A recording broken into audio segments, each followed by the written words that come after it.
জানেন যে পশ্চিমবাংলায় সবাই বিপন্ন, বিশেষ করে সনাতন হিন্দুরা তো বিপন্ন, এটা অস্বীকার করার কোনো জায়গা নেই।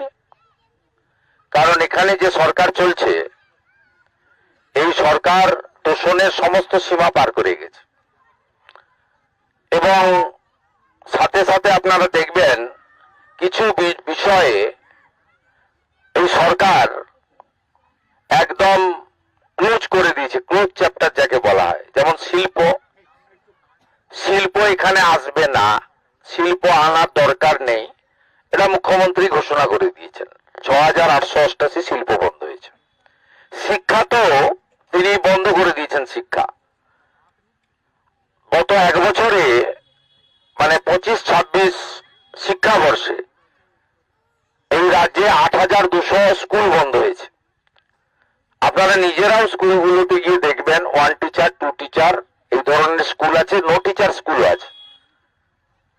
এবং আমি তো প্রথমে বললাম শিক্ষার কথা, প্রথমে বললাম শিল্পের কথা, শিক্ষার কথা, স্বাস্থ্য ব্যবস্থাও তাই। স্বাস্থ্য ব্যবস্থাও সম্পূর্ণভাবে এই রাজ্যে ধ্বংস হয়ে গেছে। হসপিটালে গেলে রেফার হয়, এই ভুয়া স্বাস্থ্যসাথীর কার্ড চলে না, আয়ুষ্মান ভারত চালু করতে দেয়নি, ৫ লক্ষ টাকা পর্যন্ত বিনা পয়সার চিকিৎসা। এইভাবে এই রাজ্যে মানুষের যে মূল কাজ সরকারের, সেই কাজ এরা করেনি এবং করবেও না। কি করবে? এই রাজ্যকে বাংলাদেশ বানাতে চায়, গ্রেটার বাংলাদেশ। মুসলিম লীগের যে যে কাজগুলো ছিল, এই কাজগুলো মুখ্যমন্ত্রী করতে চান। কারণ ভোট যত বাড়বে, যত বাংলাদেশ থেকে মুসলমান রোহিঙ্গা ঢুকবে, তত তার ভোট ব্যাংক বাড়বে এবং তিনি যোগ বিয়োগীর হিসাবে জিতে যাবেন। আপনাদের যদি এই সুতাহাটা ব্লকের কথাই ধরি, আপনি ২০২১ এবং ২৪-এর যদি বিধানসভা লোকসভা দেখেন, মুসলিম বুথে শতকরা ৯০% বেশি ভোট তৃণমূল কংগ্রেসকে দিয়েছে। আমাদের হিন্দু বুথে আমরা অত ঐক্যবদ্ধ হতে পারিনি, ভাগাভাগি হয়ে গেছি। ৭০০-র মধ্যে হয়তো ৪০০ বিজেপি পেয়েছে, ২৫০ হয়তো তৃণমূল পেয়েছে, ৫০টা সিপিএম পেয়েছে। কিন্তু ওদের যে বুথগুলো আছে, সেই বুথগুলোতে গেলে দেখবেন যদি ৭০০ ভোট পড়ে থাকে, ৬৯০টা, ৬৭৫টা, ৮০টা ভোট তারা এক জায়গায় ফেলেছে। তাই মুখ্যমন্ত্রীও তোষণের রাজনীতি নিয়েছে যে এদেরকে ঠিক রাখতে হবে, ঠিক রাখতে হবে, এটাই হচ্ছে ওনার নীতি। আর দ্বিতীয়ত কথা, চাকরি দিলে সাদা খাতায় চাকরি হচ্ছে, চাকরি বিক্রি হচ্ছে। উনি আর চাকরির লাইনে যাননি। অন্তর্বর্তী বাজেটে তিনি বলছেন আমি কিছু ভাতা দিয়ে দেবো। ওনার এক নেতা তো বলছেন যে গুটকা খাওয়ার যে খরচটা, সেই খরচটা তো দিদি ব্যবস্থা করে দিচ্ছে। গুটকা খাওয়ার খরচটা ভাবতে পারেন আপনি? আপনি ভাবতে পারেন একটা মাস্টার ডিগ্রি পাস, একটা অনার্স পাস ছেলে, মাধ্যমিক পাস, উচ্চ মাধ্যমিক pass, BEd pass, basic pass ছেলে, তাকে বলছে আমি কবে দেবো? এপ্রিল মাসে তোমাদের ভাতা দেবো, ১৫০০ টাকা করে ভাতা। এই ভাতা ২০১৩-তে উনি আমদানি করেছিলেন, ২ বছর চালিয়ে বন্ধ করে দিয়েছে। মিথ্যা, অসত্য, বিভ্রান্ত।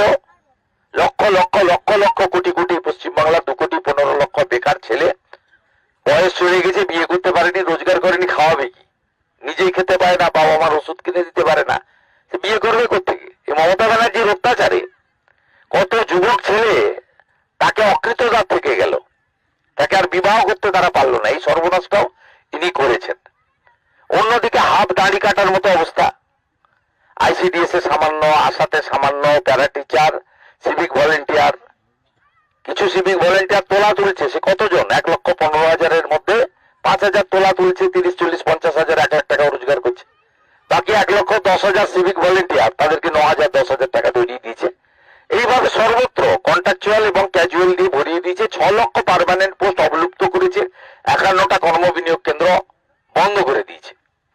স্বাভাবিকভাবে তিনি চাকরিকে ক্লোজ চ্যাপ্টার করে দিয়ে ভোটের সময় তোষণ আর কিছু ভাতা এইটা দিয়ে তিনি মানুষকে কিনে নিতে চান, ভোট নিতে চান। এটাই হচ্ছে ওনার মূল উদ্দেশ্য।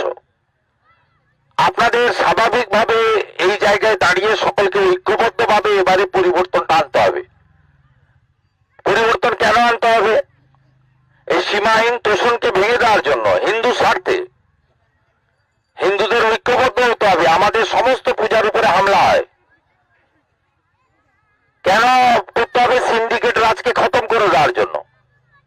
কেন পরিবর্তন করতে হবে? কাটমানিকে খতম করার জন্য।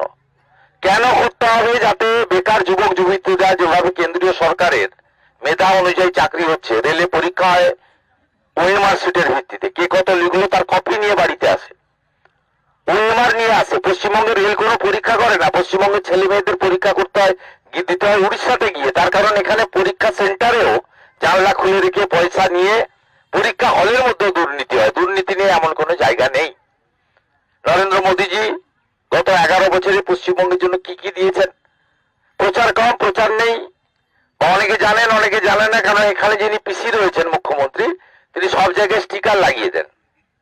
তাই প্রধানমন্ত্রী গ্রাম সড়ক যোজনা উনি বলেন বাংলা গ্রাম সড়ক যোজনা, শৌচালয়কে বলেন নির্মল বাংলা। প্রধানমন্ত্রী দিচ্ছে নলে জল, জল জীবন মিশন, উনি লিখছেন জল স্বপ্ন।